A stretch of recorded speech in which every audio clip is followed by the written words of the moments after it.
I'm sure you all heard about this, and you know I have to talk about it. Niantic losing money, or so it appears. Let's talk about it. Alright, ladies and gentlemen and the YouTube citizens, y'all know who this is. It's your boy Troy, and today's day is still May the 4th be with you. And I'm not doing the Star Trek thing like I did in yesterday's video. Alright, so y'all probably heard about this on May the 3rd, and there's some people that's talking about it and they bringing it up, and that is this. Niantic was losing money throughout the month of April. So what we have here is an article from NintendoLife.com. We actually have two articles. One from NintendoLife.com and another one from Eurogamer. The Eurogamer one will be very important. So let's not waste any time. Let's get into the articles. Check this out. So starting with the original article that was posted on May the 3rd at 15:45 BST, they said, believe it or not, Pokemon Go has been around for almost 7 years now, having launched back in July 2016, almost a full year before the Switch. Oh yeah, I forgot about that. Moving on. It always seems inevitable then that interest in the app would eventually wane. Well, it seems that time may well be upon us, as according to MobileGame.biz, and thanks to VGC, which is Video Game Chronicles, in case y'all wondering, Pokemon Go's monthly earnings for April 2023 was significantly lower than that of March, which itself was a poor month compared to February. The app brought in a total of $34.7 million during April, which is still a lot of money, but let's continue on. $42.8 million in March and $58 million in February, meaning the drop over the course of 2 months is a rather severe 40%. While $34.7 million is still a significant amount of cash, like I said, April 2023 marks the lowest earning period for the game since February 2018. The reasoning behind the drop may also be due in part of the widespread negative reception to developer Niantic's decision to increase the price of remote raid passes and of course nerfing it, which came into effect at the start of April 2023. The decision caused the phrase here Niantic to trend on social media once again as players banded together to denounce the price increase and the limit, which may deem too harmful to trainers with disabilities. Nevertheless, Niantic doubled down on this decision, stating that it was necessary for the long-term health of the overall game. Now, granted, they did not double down. They actually said that when they originally announced that they were going to do this, so they did not double down. So that article is not correct there. But there's an update to the article, so check this out. And this dropped earlier today at 15:45 BST. After yesterday's report that Niantic's Pokemon Go monthly revenue was the lowest that the game have seen since 2018, Niantic has today responded, dismissing the claims as quote-unquote incorrect. And they talked about this in a comment given to Eurogamer, which we're gonna look over right now because they got the full article. So let's look at this real quick. We generally do not comment on third-party estimates of our revenue as they're often incorrect, which is the case here, which is interesting. A Niantic spokesperson said, our revenue so far in 2023 is up on last year. So that was one of the comments that was given. So, and I've kind of skipped like 3 paragraphs, I'll be honest, but there's nothing really important up there. So let's move on down here. This statement does not counter the claim that April's App Store revenue was down month on month, something Niantic suggested was simply business as usual. Now, I will say this though, behind closed doors, so obviously y'all were not aware of this, I was, but Niantic did expect a dip in revenue coming in for the month of April. So they saw it coming. So, they're not exactly losing sleep over it. But let's continue on with the article. As for reports which have linked the report to Niantic's April remote raid changes, the company countered to say it has seen a successful increase in in-person raiding instead, quoting, we don't focus on month-to-month trends because they fluctuate based on major live events, Niantic continued. This year's changes have already increased in-person rating, and we're excited to introduce exciting new features over the coming months. Which I'm going to talk to you guys about that one. And let's continue on with the article first. Last month, Niantic introduced a series of controversial changes to limit remote raiding in the game, a feature introduced during lockdowns to let you play from your sofa. Changes include the introduction of a daily limit on the number of remote raid passes you can use each day and a significant hike in their price. The intent was to rekindle in-person rating and cut down on, basically kill remote rating. While Niantic's statement today discusses Pokemon Go's 2023 revenue as a whole, including several months before those remote raids took effect, or changes took effect, the developer previously told Eurogamer it expected an income from the game to remain stable. Which is, okay, let's move on. In an interview with Eurogamer time alongside the changes being announced, Pokemon Go veteran designer Ed Rue told me that Niantic had done the sums and expected the changes were, and I'm quoting here, not going to create a short-term revenue impact for us. At the end of the day, we are a business that wants to provide this experience for our trainers for many years to come, Rue said. There's a long-run sustainability impact to the changes, and that's the reason behind them, end quote. The suggestion was that while fewer remote raid passes would be brought, the higher price would counteract this. It's also worth remembering the App Store revenue is also just one source of income for the game, alongside brand and commercial sponsorships and the sale of live event tickets throughout Niantic's web store and GoFest and things of that nature. So that's the entire Eurogamer article. Now, a few things that were said in there that I'm kind of giving out the sus look about, but I'm going to play it safe and not criticize those statements given.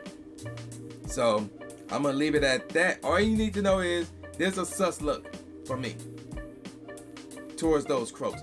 And speaking of those quotes, I want to talk about the one where they said basically in-person rating has increased. So to you guys watching this video, has it increased? Because again, now granted, the example I'm about to give you guys is not a good one, but it still happened for me nevertheless. The only time I went out for the sole purpose of doing in-person raids was for Legendary Raid Hour. Tapu Bulu very first Legendary Raid Hour where you could get the shiny. It was just me and 2 other people. That's it. And we was at a spot that had 8 gyms. Like, you know, the Civic Center Dearborn. That's like one of the meccas here. So the fact that there was only 3 of us out there for a Legendary Raid Hour that just started with the release of Tapu Bulu, shiny that is, I'm looking at that and I'm going, oh man, in-person rating might be going down the drain. So again, that's just one example. I haven't been out for any more raids since. I will be out for tomorrow's Cleaver Raid Day to see who shows up and things of that nature. But let me know in the comment section. Have you been out to do in-person raids and are people still doing it?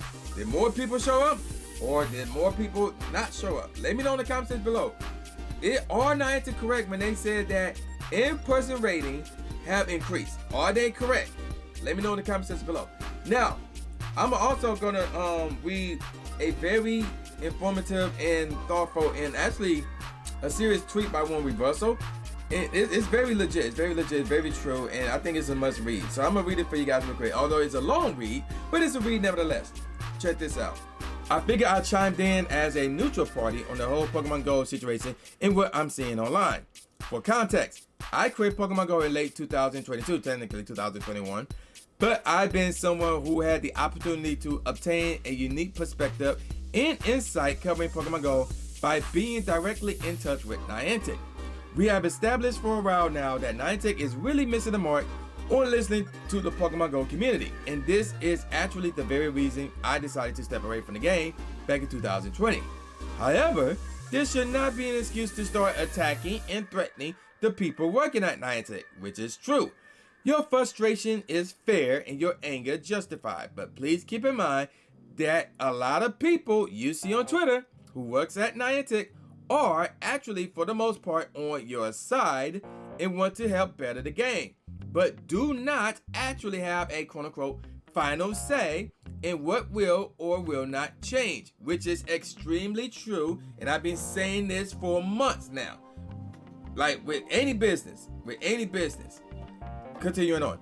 In short, this situation is extremely complicated for Niantic, that is, not for the players, and I feel this sort of decision made from higher ups. I'm talking board of directors, investors level probably, just a guess. During my time when I was a Niantic influencer for Pokemon Go, from 2017 to late 2021 actually, I got the absolute pleasure of meeting a lot of the team working on the game, and I know without a doubt in my mind that these are people who actually want what is best for the game, but at the same time are simply a tiny cog in the wheel of the machine called Niantic in Pokemon Go. I can assure you that Niantic has seen the majority of tweets, posts, videos, and more that the community had posted, and truth to be told, the best thing you can do right now is speak with your wallet and wait until they respond if they choose to. There really isn't a point in harassing people over your frustrations because it will quite literally make things more complicated for everyone involved, which is also true. It's obviously fine to talk about your frustrations about feeling ignored, and I've done that already, but I recommend you do so respectably without actually threatening anyone, because there isn't quote unquote one single person at fault here, which is also true. I'm sure most of you have been in the situation where you had stuff go down at work and suddenly you find yourself in a really stressful and frustrating situation.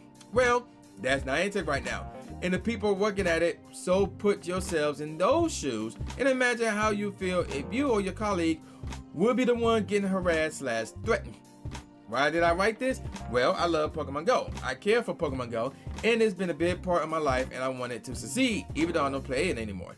Pokemon Go will always hold a special place in my heart, and I do genuinely believe that in due time, Niantic will respond. But I imagine they are figuring out the best way to respond because they know that they are on super thin ice right now, which is true.